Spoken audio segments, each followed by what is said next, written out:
এখন বেরিয়ে যাচ্ছি বসন্ত উৎসবের জন্য, একটা মিনি ব্লগসের জন্য। সবাই হাই করো, হাই হাই। ও ব্যাগটা নিয়ে আসো, হয়ে গেছে, খাটের উপরে গেছি। করো সবাই, বলো কোথায় যাচ্ছ? সবাই সুন্দর যাচ্ছি। যেমন মেয়েকে সাজিয়েছি, মেয়ে বিরক্ত হচ্ছে এইসব ঝুলপি ঝালপা পরে। Gullu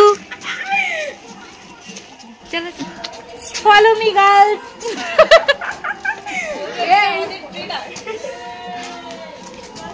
hello and welcome back to my channel. আমি দিয়া আর তোমরা দেখছো দিয়াস ওয়ার্ল্ড। দিয়াস ওয়ার্ল্ডের আরও একটি নতুন ব্লগসে সবাইকে স্বাগত জানাই। আশা করছি আমার ভিডিও তোমাদের সকলের খুব ভালো লাগে। তো ভিডিওর শুরুতে তোমরা বুঝেই গিয়েছো যে এটা একটা সুন্দর ভিডিও হতে চলেছে। আমরা সবাই মিলে গিয়েছিলাম ক্যানিংয়ের বসন্ত উৎসবে। তো এটা হয়তো 3 বছর হচ্ছে, আর আমি এই ফার্স্ট টাইম গেছি। ফার্স্ট টাইম কিন্তু আমি এবং আমার ফ্যামিলি সবাই মিলে গেছি, আর অনেকটাই মজা করেছি। এখানে কিন্তু দেখছো সবাই প্রত্যেকে সুন্দর শাড়ি, কেউ সাদা, কেউ লাল, আর কেউ হলুদ, নানান রকম শাড়ি পরে সুন্দর সেজে গেছে। কিন্তু আমি কিন্তু শাড়ি পরিনি, আমি সালোয়ারই পরে গেছি। তোমরা হয়তো যারা আমাকে ফলো করো তোমরা কিন্তু অনেকেই জানো যে আমি শাড়িতে খুব একটা কমফোর্টেবল নই। মানে হ্যাঁ, শাড়ি পরতে ভালোবাসি, বাট ক্যারি করাটা একটু আমার জন্য চাপ। আর যেহেতু বাচ্চা রয়েছে সাথে, আর ও কান্নাকাটি করলে আমার কাছেই আসবে, তার জন্য আমার পক্ষে সম্ভব হয় না শাড়িটা ক্যারি করা। তো কথা বলতে বলতে এখানে কিন্তু আমি, মা, সোনা আর আমার বর মানে সুমন বাবু আর গুল্লু হচ্ছে আমাদের দিদির ছেলে, মানে আমার ননদির ছেলে। আর ও এসেছে এই সময়টা এইখানটাতে। আমরা সবাই মিলে বসন্ত উৎসবের জন্য রেডি হয়ে বেরিয়ে গেলাম, আর অলরেডি আমরা পৌঁছেও গেছি মাঠের উদ্দেশ্যে। এখানে দেখো খুবই সুন্দর ডেকোরেশন করেছে চারিদিকে, আর প্রত্যেকে সবাই প্রিপারেশন নিয়ে একেবারে সেজে গুজে চলে এসেছে। আর এখানে খুব সুন্দর নাচ টাচ হচ্ছিল। আর ওই যে সাইডে দেখছো গ্যালারি, আমরা সবাই ওখানে বসে পড়েছিলাম।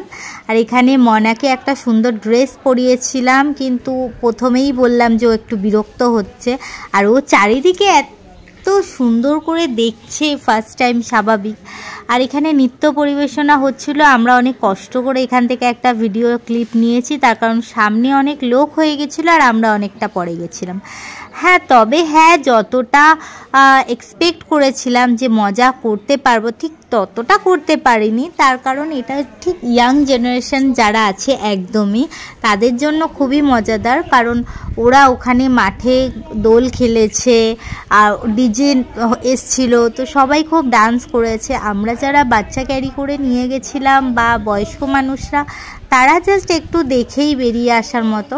তবে হ্যাঁ, খুব সুন্দর কিন্তু ডেকোরেশনটা হয়েছিল ওখানে, আর অ্যারেঞ্জমেন্টও খুব ভালোই ছিল। শুনেছিলাম এর আগের বারের অ্যারেঞ্জমেন্টটা আরও ভালো ছিল, বাট আগের বারে আমার যাওয়া হয়নি। যাই হোক, এখানে কিন্তু আমরা দেখো সবাই মিলে গ্যালারিতে মা ওরা বসে পড়েছিল, তো সবার জন্য আইসক্রিম কিনে নিয়ে যাচ্ছিলাম। আইসক্রিমটা নিয়ে আমরা ওখানে সেট হয়ে বসে পড়েছি, আর বসে পড়ে তো সবাইকে আইসক্রিমটা শেয়ার করে দিলাম। আর গুল্লু ওখানটায় মশলা মুড়ি খাচ্ছিল, আর ও ওটা ঝটপট করে রেখে দিয়ে আইসক্রিমটা নিয়ে নিয়েছে। আমরা দেখো মনাকে কোলে নিয়ে হেঁটে হেঁটে যেতে যেতে পৌঁছে গেলাম।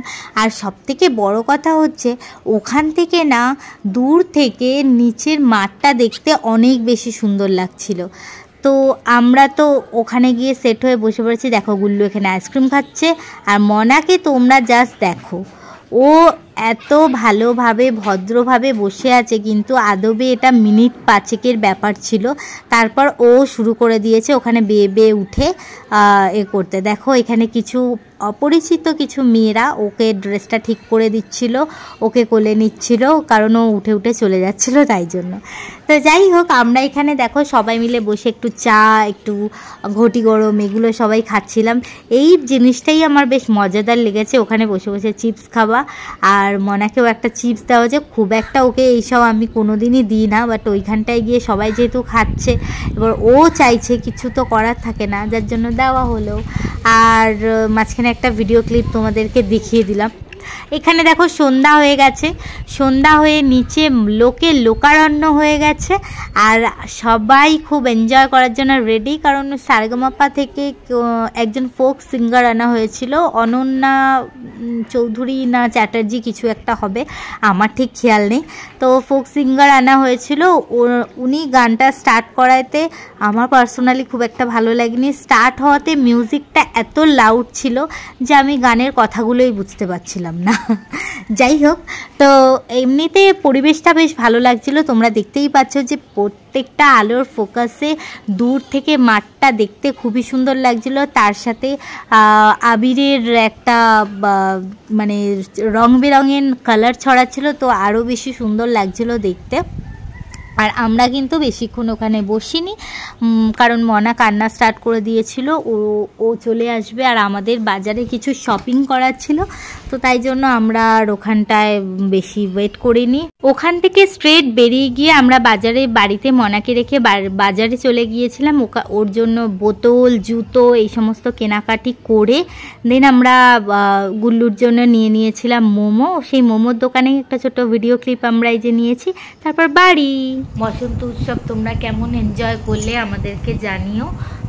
আর আজকের মতো ব্লগটা এখানেই শেষ করছি। চলো।